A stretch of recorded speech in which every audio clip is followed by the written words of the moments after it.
কেমন আছো তোমরা? আশা করছি বেশ ভালো আছো। আর চলে এসেছি নতুন একটা ব্লগ নিয়ে, তো তোমরা দেখতে থাকো, আশা করছি তোমাদের বেশ ভালো লাগবে।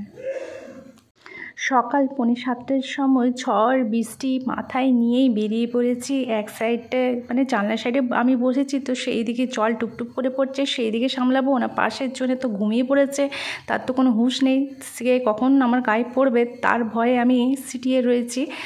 আর এইগুলো সামলাতে সামলাতেই পৌঁছে গেছি পুরুলিয়া। আর পুরুলিয়াতে দেখে মনে হচ্ছে বৃষ্টিটা একটু বন্ধ হয়েছে, তো ভালো লাগছে। যাক, এখন কিছুক্ষণ দাঁড়াবে। আর দীর্ঘ 5 ঘন্টা চুপচাপ বসে থাকা, ওরে বাপরে কি কষ্ট, বেদনাদায়ক। তার উপর থেকে আবার বৃষ্টি, চুপচাপ বসে বসেই চলতে শুরু করেছি। আর এখন ভিড় ভাড়াক্কার থেকে বাইরে এসেছি, বাইরের দিকে সবুজে সবুজ, কি সুন্দর। আর প্রচুর হাওয়া দিচ্ছে, তো দোলা দিয়ে ধান ক্ষেতটা না বেশ সুন্দর লাগছে দেখতে, দোলা দিচ্ছে তো। আর এই সাইডটা আমাদের পুরুলিয়া নদীকন্যা কাঁসাই নদী তো কাশবনে ভর্তি হয়ে গেছে। প্রত্যেকটা নদীরই এখন এই অবস্থা, বালি তুলে তুলে নদীটা প্রায় শেষ হতে চলল। আর আকাশ বাতাস দেখতেই পাচ্ছ।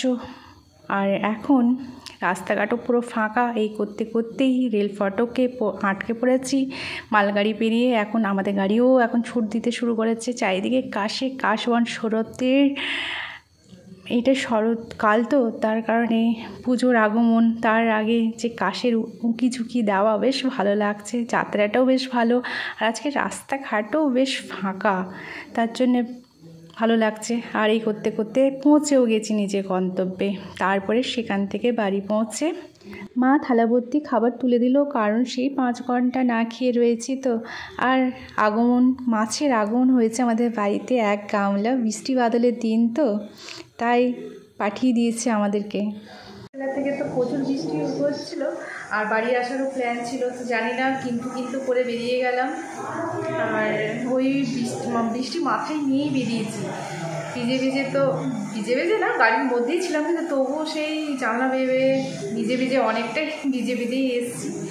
আর এখানে বাড়িতে এসে এখন দেখছি যে কিছু মাছ, এগুলো এত ভালো লাগে খেতে, আর ভাজতে যে মানে খুবই কষ্ট এগুলো ভাজতে, কিন্তু খেতে খুবই টেস্টি। আর এইগুলো হচ্ছে খালে বিলে যে মাছগুলো থাকে না, এই বৃষ্টিতে বর্ষাতে সব নেমে এসছে, তো সেইগুলোই ধরা পড়েছে আর এগুলো দিতে এসছে। এতগুলো মাছ বেশ জমে চলে আছে। এর নাম হচ্ছে সুজিত, এই আমাদেরকে মাছ দিতে এসছে, কারণ প্রচুর মাছ ধরা পড়েছে, অনেকজনকেই তারা দিয়েছে, বিক্রি বাটা করেছে, তারপরে আমাদের বাড়িতে এসছে।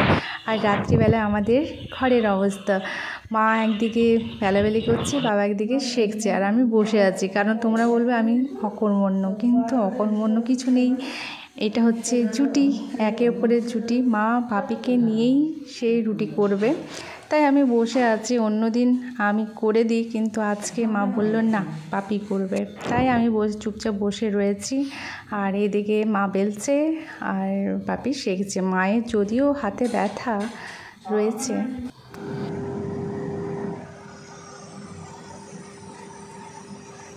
3 দিন লাগলো বৃষ্টিটা শেষ হতে, আর আজকে হালকা রোদ দিয়েছে, খুব ভালো মজা লাগছে। আর একটু বাড়িতে রয়েছি, তো সেরকম তো কিছু সবজি টবজি বৃষ্টিতে তো বর্ষাতে পাওয়া যায় না, তো কাঁচকলা রয়েছে, কাঁচকলা এমনিতেই ভালো লাগে না, তো আজকে করে নিচ্ছি কোপ্তা কারি।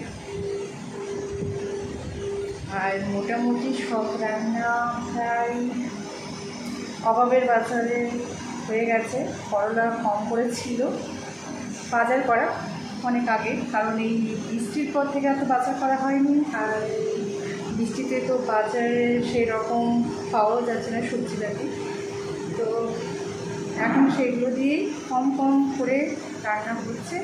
আর কাঁচকলা ছিল, কাঁচকলাটা কী করবো, এমনিতে ভালো লাগে না খুব একটা, কোপ্তা করছি। আর ওয়েদারটা দেখো,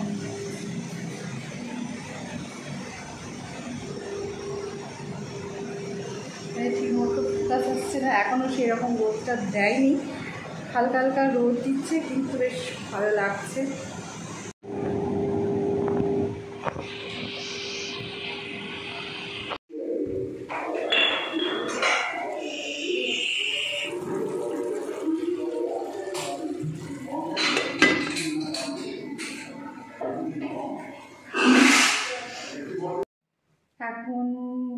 একটা মোটামুটি বাজতে যায় 12:49 বাজে। রান্নাঘরের কাজ এই মাত্র শেষ হলো।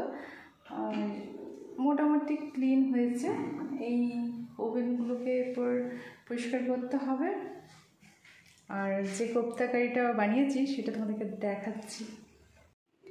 এটা হচ্ছে বাপির জন্য, কারণ এটার মধ্যে আলু টালু কিছু নেই, এটা হচ্ছে বিনা আলুর।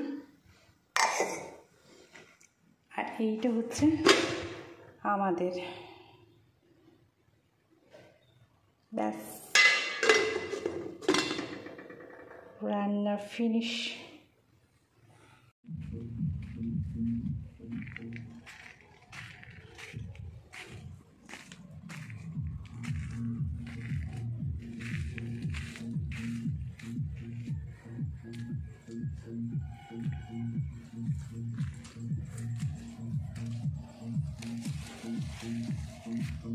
উঠেছে আর রোদ পেয়ে তো সব একদম 3-4 দিনের যে কাপড়গুলো ছিল সেগুলোকে মেলেছি, তো বেশ মজাও লাগছে।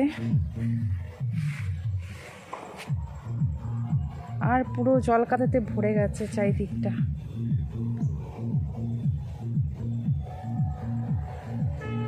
পুরো কাপড়ের একদম স্তূপ হয়ে গেছে। বাগানটা এত ঘাস রয়েছে, জঙ্গলের মতো, ভয় লাগে সেটা আসতে। বড় বড় ঘাস, হাঁটুর সমান সব ঘাসগুলো। সন্ধেবেলায় আমাদের বাড়ি থেকে বাইরের নাজারাটা দেখা যাচ্ছে, খুবই সুন্দর। হালকা পরিষ্কার হতেই চাঁদ দেখা দিয়েছে, চাঁদের মুখটা বেশ ভালো লাগছে। এখন বাড়িতে এসছি, আর ঝড় বৃষ্টি বাদল নেই। আমি এসছি বাড়িতে, আর মা বাবার সাথে রয়েছে, বেশ ভালো লাগছে দিনটা। আর কেন জানি না, যতই সময় মানে হয়তো বেশি দিন থাকি না, 3-4 দিন থাকি বা 2 দিন থাকি, কিন্তু তবু মনে হয় অনেক অল্প সময় হয়ে গেল। কারণ বিয়ের পর থেকে সেরকম থাকা হয় না। আর ছোটোবেলায় বাইরে থাকতাম হোস্টেলে, সেই রকমভাবে থাকাও হয়নি মা বাপির সাথে। আর বাপি তো বাইরে কাজ করতো, তার কারণে সবার সাথে একসাথে থাকা হয়নি। আর তারপরে তো বুঝতেই পারছো, আস্তে আস্তে পড়াশোনা করতে করতে তো আর সেরকমভাবে তো থাকা হয় না। তো এইভাবেই তারপরে বিয়ে হয়ে যায়। তো যখন সময় সুযোগ পাই তো চলে আসি। বাইরে ঘোরার থেকে আমার পরিবারের সাথে থাকতে খুবই ভালো লাগে। আর এইটা আমার কাছে খুব মানে গোল্ডেন সময় মনে হয়। যতটা থাকি মনে হয় খুব অল্প সময়ের জন্য এসেছি, খুব তাড়াতাড়ি সময়টা কেটে গেল, এমনি মনে হয়। তো আমি এই সময় সুযোগগুলো মিস করতে চাই না। খুব ভালো লাগলো সময় মা বাপের সাথে কাটিয়ে। যাই হোক, বাইরে ঘুরতে পারলাম না, বৃষ্টি বাদলে ঘরে ছিলাম, কিন্তু সবার সাথে থেকে বেশ ভালো লাগলো, এনজয় করলাম। তোমরা কেমন এনজয় করলে তো জানাবে। এখানে আমার ব্লগটা শেষ করছি, দেখা হবে নেক্সট ব্লগে। তোমরা ভালো থেকো, সুস্থ থেকো, বাই।